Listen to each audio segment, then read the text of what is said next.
This is a special report from About Space Today.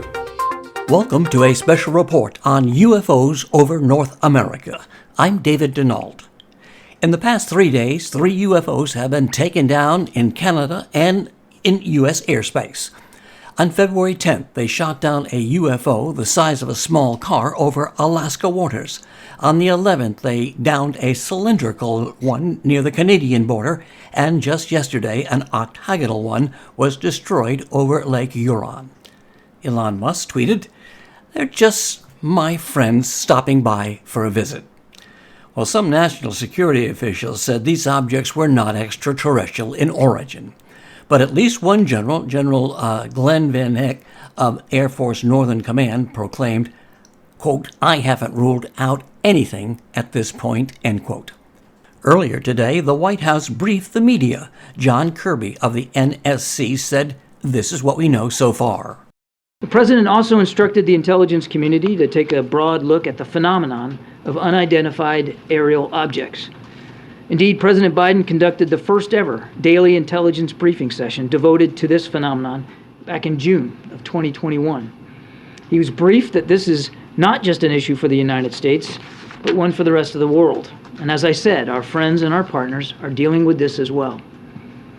We worked on a bipartisan basis to stand up an office at the Pentagon to study this, in partnership with the intelligence community, academic institutions, and the private sector.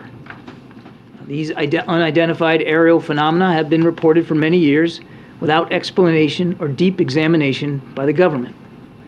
Slow-moving objects at high altitude with a small radar cross-section are difficult to detect on radar.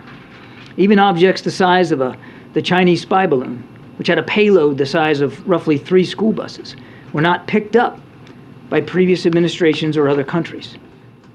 We also know that a range of entities, including countries, companies, research, and academic organizations, operate objects at these altitudes for purposes that are not nefarious at all, including scientific research. That said, because we have not yet been able to definitively assess what these most recent objects are, we acted out of an abundance of caution to protect the security, our interest, and flight safety. In Saturday's case, we acted in consultation with the Canadian government, the President speaking personally with Prime Minister Trudeau. The spy balloon was, of course, different because we knew precisely where that was. As we have said, we do not assess that these most recent objects posed any direct threat to people on the ground, and we are laser focused on confirming their nature and purpose, including through intensive efforts to collect debris in the remote locations where they have fallen. In each instance, we have followed the same basic course. We assessed whether they posed any kinetic threat to people on the ground. They did not. We assessed whether they were sending any communication signals. We detected none. We looked to see whether they were maneuvering or had any propulsion capabilities. We saw no signs of that. And we made sure to determine whether or not they were manned. They were not. We did, however, assess that their altitudes were considerably lower than the Chinese high-altitude balloon and did pose a threat to civilian commercial air traffic. And while we have no specific reason to suspect that they were conducting surveillance of any kind, we couldn't rule that out. That is why the President, at the recommendation of the Secretary of Defense, the Chairman of the Joint Chiefs of Staff, and the NORTHCOM NORAD commander, gave the order to shoot them down. These missions were completed successfully and safely. Efforts are actively underway right now at all sites to find what is left of those objects so that we can better understand and communicate with the American people what they are. I think it's important to remind the objects in Alaska and Canada are in pretty remote terrain, ice and wilderness, all of that making it difficult to find them in winter weather. The object over Lake Huron now lies in what is probably very deep water. So outside of recovery operations, what are we doing?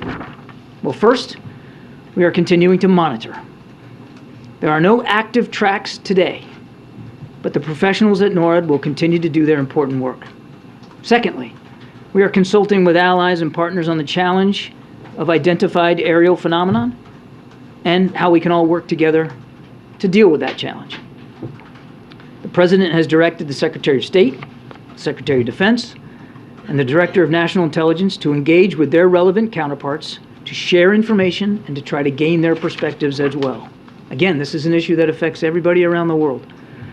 Third, we will continue to brief members of Congress and relevant state leadership on what we are doing and what we learn. The President has made this a very top priority. And fourth, the President, through his National Security Advisor, has today directed an interagency team to study the broader policy implications for detection, analysis, and disposition of unidentified aerial objects that pose either safety or security risks. Every element of the government will redouble their efforts to understand and mitigate these events. John Kirby of the NSC briefing the media today from the White House. About Space will continue to follow UFOs over North America. And what do you think they are?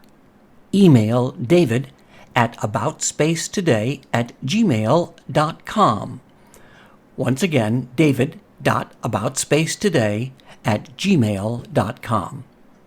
And remember to listen each Tuesday and Friday for About Space Today. This has been a special report from About Space Today.